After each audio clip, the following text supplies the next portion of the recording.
আজকের পৃথিবীতে একটা শব্দ ক্রমেই গুরুত্বপূর্ণ হয়ে উঠছে, শিশু দত্তক। ইউনিসেফের সূত্র বলছে বর্তমানে বিশ্বে প্রায় 15 কোটি শিশু পরিবারহীন অবস্থায় রয়েছে। আমরা জানি যে যখন একটি পরিবারহীন শিশু কোনো পরিবারের সদস্য হয়ে ওঠার সুযোগ পায়, সে শুধু আশ্রয় নয়, পায় পরিচয় এবং ভবিষ্যৎ। সন্তানহীন দম্পতিরা সাধারণত অনাথ বা পরিত্যক্ত শিশুর দত্তক নিয়ে নিজেদের পরিবার সম্পূর্ণ করে তোলে। বাবা মাহীন শিশুটিও সুস্থ এবং সুন্দর জীবন কাটাতে পারে। আমাদের দেশও ব্যতিক্রম নয়। আগে শিশু দত্তক সংক্রান্ত নিয়মগুলি অনেক সহজ ছিল আমাদের দেশে, কিন্তু দত্তক দেওয়া বা নেওয়াকে কেন্দ্র করে নানা দুর্নীতি, অপরাধ এই আইনকে বদলাতে বাধ্য করে। আমাদের মতো দেশে যেখানে জনসংখ্যা আকাশ ছোঁয়া আর অভাব যখন নিত্য সঙ্গী, সেখানে নজরদারির অভাবে শিশু পাচার, শিশু বিক্রির মতো ঘটনাও ঘটতেই থাকে। স্বাভাবিক কারণেই শিশু দত্তক দেওয়া এবং নেওয়ার বিষয়টি নিয়ে শুরু হয় আলোচনা বা বলা যেতে পারে সমালোচনা। স্বাভাবিক কারণেই সরকারি হস্তক্ষেপে নিয়ম পাল্টায়। 1993 সালে Hague convention on inter country adoption আন্তর্জাতিক দত্তক প্রক্রিয়াকে আরও কড়া নিয়মে বেঁধেছে। এখন 90টিরও বেশি দেশ এই চুক্তির ভিতরে আছে। আজ এই শিশু দত্তক নেওয়ার বিষয় নিয়েই আমাদের গল্প, কিন্তু সত্যি। সম্প্রতি তেলেঙ্গানার একটি ঘটনাকে কেন্দ্র করে গোল বাঁধে। আইনের পথে না গিয়ে 4টি পরিবার নিজেদের উদ্যোগেই শিশু দত্তক নেন। জানা যায়, যখন এই শিশুদের দত্তক নেওয়া হয় তখন দুজনের বয়স ছিল মাত্র 2 দিন, একজনের 9 দিন, একজনের 20 দিন, এবং এরা সবাই শিশু কন্যা। প্রায় 3 বছর পর পুলিশ জানতে পেরে বিষয়টিতে হস্তক্ষেপ করে এবং এই শিশুদের তাদের দত্তক নেওয়া বাবা মায়ের কাছ থেকে নিয়ে কারার কাছে হস্তান্তর করে। শিশুকে ফিরে পেতে বিচারের আশায় পরিবার পৌঁছয় আদালতে। তেলেঙ্গানা হাইকোর্টের সিঙ্গল বেঞ্চ রায় দেয় দম্পতিদের পক্ষে। এরপর কোর্টের ডিভিশন বেঞ্চ রায় দেয় সরকারের পক্ষে। অবশেষে কেস গড়ায় শীর্ষ আদালতে। সুপ্রিম কোর্ট দত্তক নেওয়ার আইনি আচরণবিধি না মানা সত্ত্বেও দম্পতিদের সদিচ্ছা এবং ভালোবাসাকে মর্যাদা দেয়। তাছাড়া শিশুর ভবিষ্যতের কথা ভেবে 142 ধারা অনুযায়ী দম্পতিদের কাছেই শিশুদের ফিরিয়ে দেওয়ার নির্দেশ দেওয়া হয়। সুপ্রিম বিচারপতির মূল বক্তব্য অবশ্য ছিল, আইন মেনেই দত্তক প্রক্রিয়া জরুরি, কিন্তু শিশুর ভবিষ্যৎ যাতে সুন্দর হয় সেই বিষয়টিকেও অগ্রাধিকার দেওয়া উচিত। এবং তারা এও বলেন, আগামী দিনে সন্তান দত্তক নিতে আগ্রহী দম্পতিরা যেন কোনোভাবেই ক্ষতিগ্রস্ত না হন, সেই ব্যবস্থাই দরকার। সুপ্রিম কোর্টের এই পর্যবেক্ষণ এবং সংস্কারের রূপরেখা কার্যকর হলে ভবিষ্যতে দত্তক নেওয়ার প্রক্রিয়া হয়তো আরও মানবিক, দ্রুত এবং শিশু বান্ধব হয়ে উঠতে পারে। আমাদের দেশে শিশুকে দত্তক নেওয়ার আইন বা প্রক্রিয়া বেশ জটিল। দত্তক নিতে গেলে অনেকগুলি ধাপ পেরোতে হয়। অনলাইন আবেদন, কাগজ যাচাই, সামাজিক তদন্ত, আদালতের অনুমোদন। এই প্রক্রিয়া এতটাই জটিল এবং সময় সাপেক্ষ যে কখনো মাসের পর মাস, এমনকি বছরের পর বছরও লেগে যায়। এই কারণে অনেক পরিবারই দত্তক নেওয়ার সিদ্ধান্ত থেকে পিছিয়ে যান, বা তেলেঙ্গানার দম্পতিদের মতোই আইনি পদ্ধতি এড়িয়ে অন্য পথে দত্তক নিতে বাধ্য হন।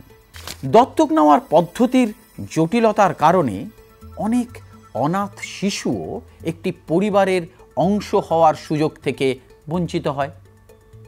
দত্তক প্রক্রিয়ার দায়িত্ব মূলত জুভেনাইল জাস্টিস আইন ও সেন্ট্রাল অ্যাডাপশন রিসোর্স অথরিটি, যাকে ছোট করে বললে কারার অধীনে।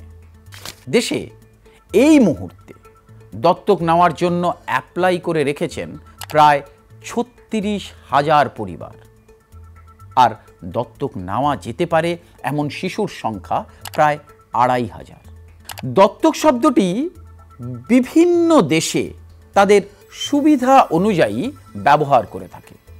দত্তক নেওয়ার নিয়ম এক এক দেশে এক এক রকম, আবার সময়ের রকম ফেরে তা কখনো কখনো বদলেও যায়।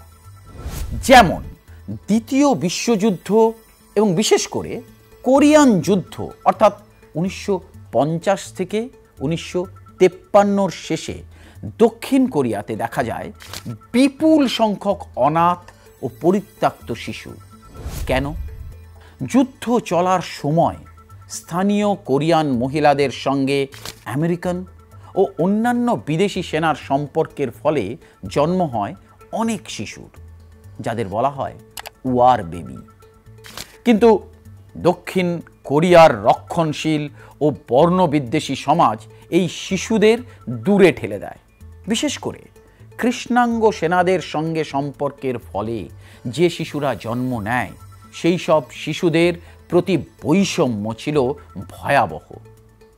সমাজ তো বটেই, সরকারও এই শিশুদের গ্রহণ করতে অস্বীকার করে। যুদ্ধ শেষে দক্ষিণ কোরিয়া হয়ে ওঠে চরম দারিদ্র এবং ধ্বংসস্তূপের একটা দেশ। তখন এইসব শিশুর দেশ থেকে সরিয়ে বিদেশি পরিবারে দত্তক দেওয়ার রীতি চালু হয়। সরকার তখন শিশু কল্যাণ ব্যবস্থার উন্নয়ন করার বদলে আন্তর্জাতিক দত্তক গ্রহণ পদ্ধতিকেই বেছে নেয় সহজ সমাধান হিসেবে। দেশ থেকে শিশুদের সরিয়ে দেওয়া মানে সরকারের ব্যয় কমানো, দায়িত্ব এড়ানো। ১৯৫৩ থেকে এখনো পর্যন্ত প্রায় ২ লক্ষ শিশু শুধু দক্ষিণ কোরিয়া থেকে অন্যান্য দেশে দত্তক দেওয়া হয়েছে। সাম্প্রতিক এক রিপোর্টে বলা হয়েছে অনেক সময় শিশুদের অনাথ বলে দেখানো হয়েছে তাদের বাবা মা থাকা সত্ত্বেও। America, Europe, France, Sweden, Denmark সহ পশ্চিমের দেশে শিশুদের দত্তক দেওয়া হয়। বলা হয় সেই সময় শিশুদের দত্তক দেওয়াকে কেন্দ্র করে বিশ্বের সবচেয়ে বড় আন্তর্জাতিক দত্তক গ্রহণ সম্প্রদায় গড়ে উঠেছিল দক্ষিণ কোরিয়ায়। দেশটিকে একসময় অ্যামনেস্টি ইন্টারন্যাশনাল আখ্যা দিয়েছিল সবচেয়ে দীর্ঘ সময় ধরে চলা এবং সবচেয়ে বেশি সংখ্যক আন্তর্জাতিক দত্তক শিশু সরবরাহকারী দেশ। আর এই সুযোগে দত্তক সংস্থাগুলোর ব্যবসা রমরমিয়ে চলতে থাকে। বিদেশি দত্তক সংস্থার কোটা পূরণ করার জন্য প্রতি মাসে শিশুদের বিদেশে পাঠানো হতো প্রায় লাগেজ বা মালপত্রের মতো। সম্প্রতি বেশ কয়েকজনের কথা খবরের শিরোনামে উঠে আসে। তাদেরই একজন কারা বোস, যার জন্ম নাম ছিল কাং মি সুক।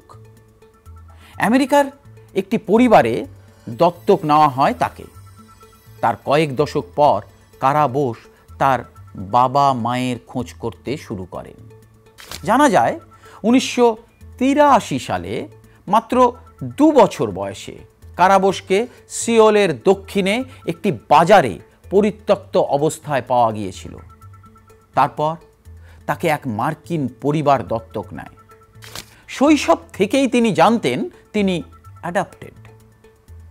বর্তমানে কারা বোস নেদারল্যান্ডসে তার ডাচ স্বামীর সঙ্গে থাকেন। কিন্তু নিজের মেয়ের জন্মের পরই তিনি খোঁজ করতে শুরু করেন নিজের জন্মদাতাদের। কয়েক বছর ধরে দক্ষিণ কোরিয়ার আর্কাইভ ঘেঁটে দীর্ঘ অনুসন্ধানের পর এক তরুণ দক্ষিণ কোরীয় পুরুষের সঙ্গে তার সম্পর্কের সন্ধান মেলে। দক্ষিণ কোরিয়ার সিওলের একটি আদালত রায় দেয় যে এক দক্ষিণ কোরীয় ব্যক্তি তার বায়োলজিক্যাল ফাদার অর্থাৎ জন্মদাতা বাবা।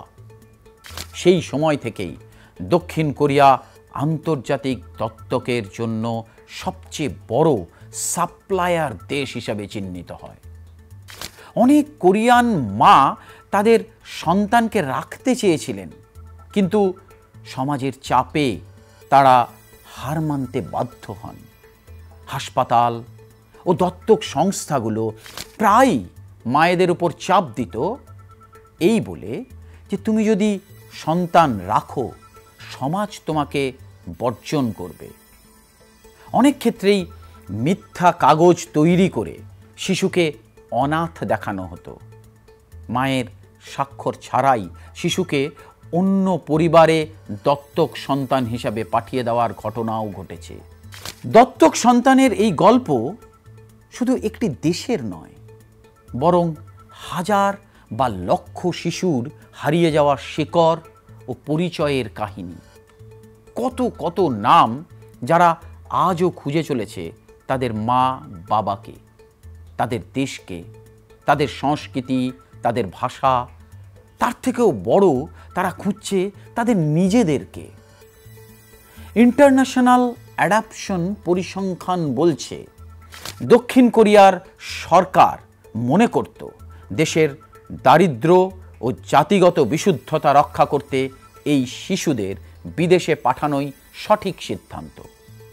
কিন্তু এর ফলে লক্ষ লক্ষ শিশু তাদের পরিচয়, শিকড় ও পরিবার হারিয়েছে। আজ সেই শিশুদের অনেকেই প্রাপ্তবয়স্ক। তারা ফিরে আসছে দক্ষিণ কোরিয়ায় নিজেদের পরিবারগুলিকে খুঁজতে, কিন্তু সমস্যাগুলো এখনও জীবন্ত। অনেকের জন্মনথি নেই বা থাকলেও জাল। পরিবার খুঁজে পেলেও দীর্ঘদিনের দূরত্বে সম্পর্ক গড়ে ওঠা কঠিন। তারা প্রশ্ন করছে, আমাকে কেন পাঠানো হলো?